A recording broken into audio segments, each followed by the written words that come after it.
não parar, não precipitar e não retroceder. Então dizer para esse cara, sabe quando nós vamos parar? Nunca. Nunca na sua porca vida. Né?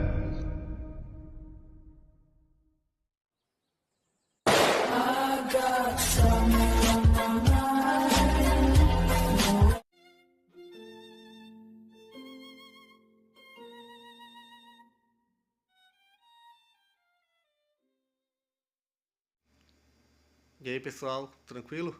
Então vem aqui antes do vídeo começar, pedir para vocês se inscreverem, quem não for inscrito, compartilhar, curtir, comentar.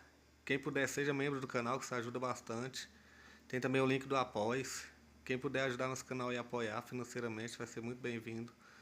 Mas o mais importante é transmitir o conteúdo e os conhecimentos do professor Olavo de Carvalho para mais e mais brasileiros. Então compartilhe e ajude aí nossa causa. Muito obrigado a todos os membros, apoiadores do canal. Fico muito feliz. Tenho certeza que a gente está no caminho certo. Então fiquem com o vídeo e até mais. Valeu! Eu não. Eu fui criado dentro de Cafajeste, tá entendendo? Eu conheço essa gente. Né? E eu não vou tentar parecer sério perante eles.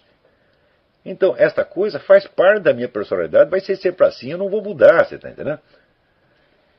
Mesmo que eu esteja agora num país onde não é assim, as pessoas não são cafajestes, fala, bom, eu nunca vou me adaptar completamente. Para eu dialogar com o pessoal aqui americano, eu tenho que adaptar, selecionar um pouco, mas eu não sinto que eu sou muito eu mesmo.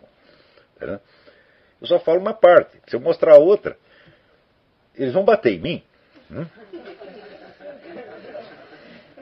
Por quê? Porque eu tento explicar para eles como é o Brasil e não consigo. Eu tentei explicar o fenômeno Tiririca, eles não entendem. Eu tentei explicar o mensalão, eles não entendem. Eu tentei contar aquela história do Lula com as cabritas e do Lula que se gabava de ter tentado estuprar o colega na cadeia. Eles olham para mim, eles logo esquecem, são pessoas muito educadas, então, eles fazem assim com a cabeça e logo esquecem para não pensar mais naquilo. Tá, né? Porque se quando está pensando, vão achar que você é louco. Então,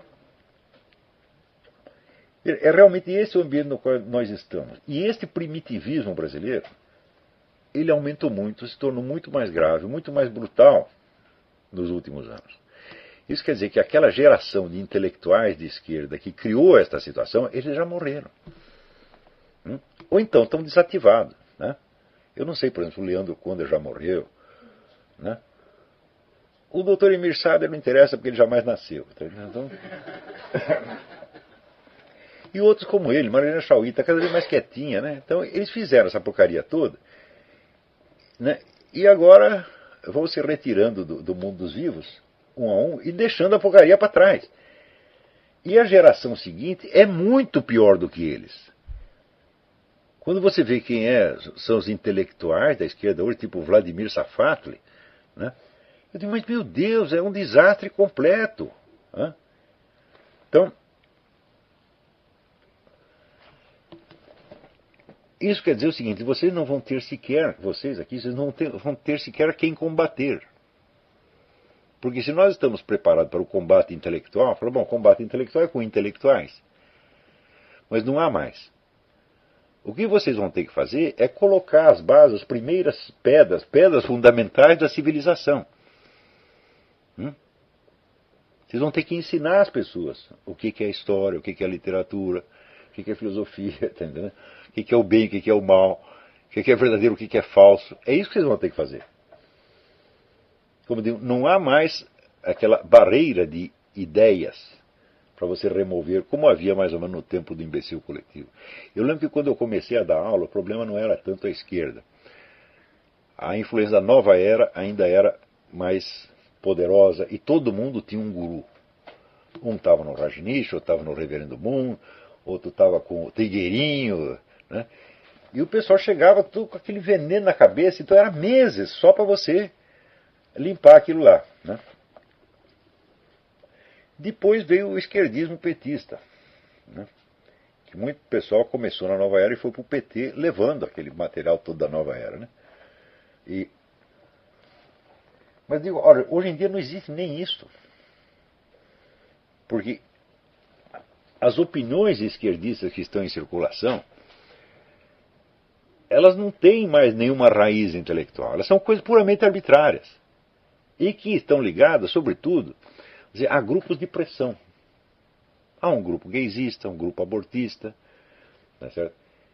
E há um grupo racialista, e é apenas o interesse imediato daquele grupo que está sendo afirmado. Não é uma opinião com a qual você tenha que discutir. Tá certo? Agora, tem coisas que é importante fazer. Quer dizer, quando eu digo lançar as pedras básicas da civilização, vocês estão aí realmente que nem o jesuíta que chegasse no meio dos índios. Tá entendendo? Eu sugiro que vocês leiam o livro do Padre Manuel da Nóbrega, Diálogo da Conversão do Gentio. É um livro importantíssimo, um dos livros fundamentais da história brasileira, onde ele conta a experiência dele de catequizar os índios. Ele diz, olha, esses índios são as pessoas mais amáveis do mundo, eles concordam com tudo o que você disse, e 2 minutos depois eles se convertem. Só que no dia seguinte eles esqueceram tudo. O cara se converteu, foi batizado hoje, no dia seguinte está ele lá com 4 mulheres. Né? Achando a coisa mais normal do mundo. O Brasil está assim, as pessoas não têm concentração. É para perceber incoerências. Para perceber que uma coisa é incoerente, você precisa ter uma continuidade de consciência desde uma coisa até outra, mas não tem. No meio do caminho cortou, esqueceu. Então vocês não estão lidando contra uma barreira de ideias, contra uma ideologia. Vocês estão lutando contra uma inépcia monstruosa.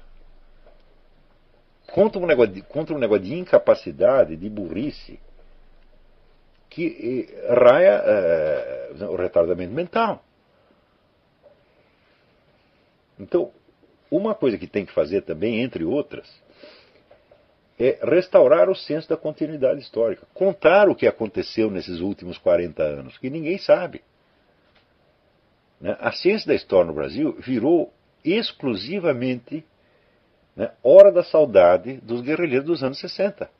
É só disto que os historiadores falam. Porque a ditadura... Eu digo, mas escuta, não aconteceu nada depois da ditadura? Isso vai ser o assunto eternamente? Quer dizer, eles escrevem... Eu acho que tem mais livros sobre a ditadura brasileira do que sobre o Gulag. Então isso quer dizer que houve um período, vamos dizer, de esquecimento, sem o qual não teria sido possível, por exemplo, a ocultação do Foro de São Paulo. Quer dizer, quando você vê que até hoje tem gente que resiste ao negócio do Foro de São Paulo. Você vê o Júlio Lemos gozando disso, sondar conspirações no Foro de São Paulo. Quer dizer, o Foro de São Paulo já fez a conspiração, já ganhou, já tomou o poder tudo quanto é lugar, já está por cima da carne seca, e as pessoas ainda continuam achando, isso não tem importância. Quer dizer, é claro que isso é uma questão de inépcia, uma questão de uma consciência que ficou frouxa, na falta de sensibilidade. Então, é isso que vocês vão ter que lidar. Então, como eu digo, não há mais um esforço polêmico, por assim dizer. Há um esforço de ocupar um vazio. E é isso que a gente conta com vocês para fazer. Agora, esse pessoal aí, tipo... eu não vou nem citar nomes, né?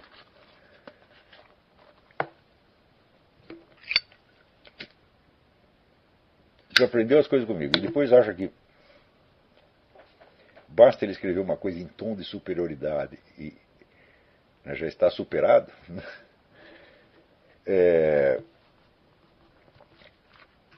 A pessoa tem que pensar o seguinte: olha, eu aprendi muita coisa com bastante gente. E eu nunca disse uma palavra contra eles. Não que fossem pessoas perfeitas, não que eu não tivesse superado intelectualmente quase todos eles. Mas eu nunca escrevi uma palavra para me fazer ele superior. Nem sequer a Fritjof Schumann, que é um homem que me sacaneou, trouxe danos irreparáveis à minha vida. Nem deste eu escrevi contra. Por quê? Porque eu tenho uma grande dívida intelectual com ele. E somando, eu digo, olha, o que eu aprendi com ele paga a sacanagem que ele aprontou comigo. E, além disso, você precisa ver o seguinte: quando Cristo diz não julgueis para não ser julgados, o que ele quer dizer com essa palavra? Isso quer dizer que se você vê um homicídio, você não pode achar ruim? Não é disso que ele está falando. Ele está falando de julgar pessoas, não atos. e palavras. Isso nós temos obrigação de julgar. Né? Aquilo que é errado, nós temos que dizer que é errado. Mas nós nunca podemos prejulgar o julgamento, prejulgar a sentença que será dada à pessoa. Esses dias, por exemplo, apareceu na revista Permanência uma resposta do Dom Lourenço Fleischmann àquilo que eu tinha dito sobre o Coomaraswamy, Rama Coomaraswamy, que tinha infiltrado gente no grupo lá do Monsenhor Lefebvre, tá certo?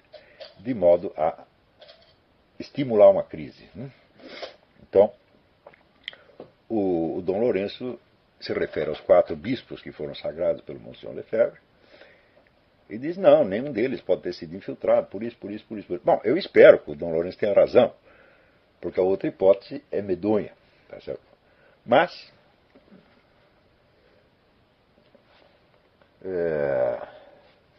como eu tinha contado que o Coomaraswamy costumava dizer, esse Monsenhor Lefebvre é um idiota, mas trabalha para nós. Então, o Dom Lourenço disse que essa é uma bravata do Coomaraswamy. Eu digo, não deve ser, porque eu ouvi isso de muitas outras pessoas dentro da tarica. Além disso, tinha 9 alunos dele que entraram no grupo do Monsenhor Lefebvre, alguma coisa eles fizeram lá dentro. Em segundo lugar, diz o Dom Lourenço que nenhum daqueles bispos mostrou a menor influência guénoniana, né, das ideias de Guénon, ou Chuon. Eu digo, bom, então você não sabe como é que funciona esse negócio de infiltração. Quando você não vai infiltrar um sujeito numa organização para ele sair lá pregando ideias. Isso aí, por definição, não se faz. Então, ao contrário, o sujeito que infiltrou vai manter uma discrição ao longo de toda a vida, você jamais vai saber de onde ele veio nem o que ele está fazendo lá. Então, você não vai confundir uma atividade propagandista ou de ativista revolucionário com uma atividade de espião ou de agente infiltrado. Uma coisa não tem nada a ver com a outra.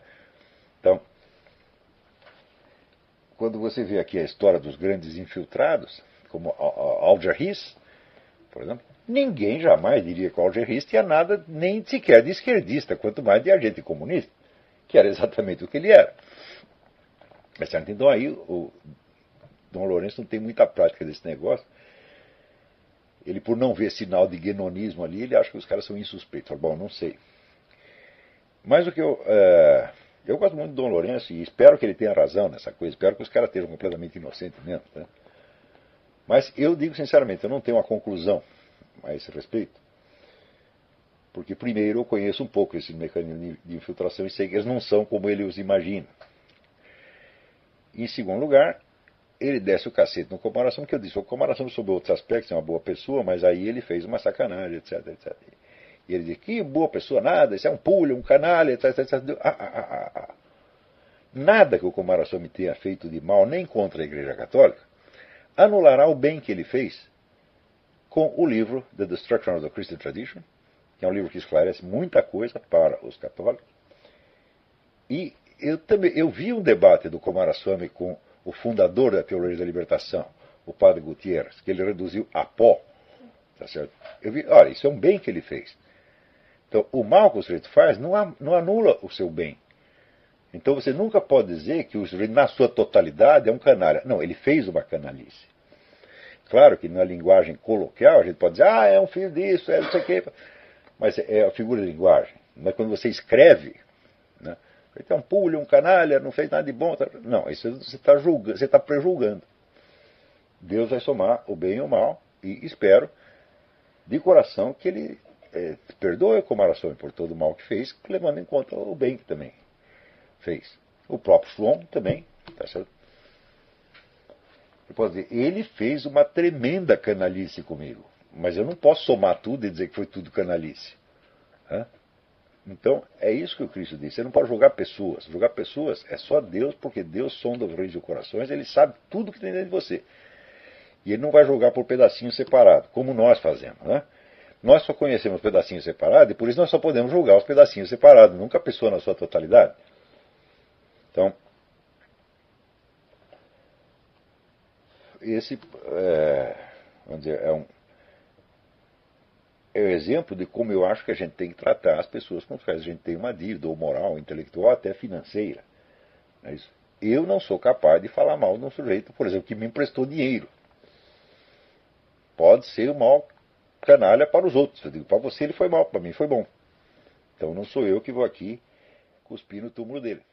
Tá certo?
Chegamos a mais um final de uma aula, de um vídeo.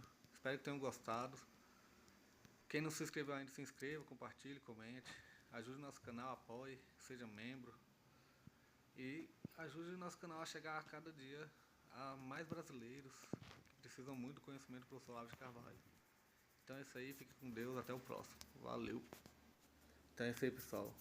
Que é o nosso canal, que são alguns livros que eu já li. A maioria foi doação, mas alguns eu adquiri, professor Olavo de Carvalho. Alguns livros se perderam aí que eu emprestei, professor Alexandre Costa, a Bíblia Sagrada. 10 lições sobre Karl Marx. Indico a não ler esse livro, que é muito ruim mesmo. Alguns pensadores aqui que realmente, como o professor Olavo de Carvalho disse, não são pensadores. Valeu, tamo junto aí. Apoie nosso canal, seja membro.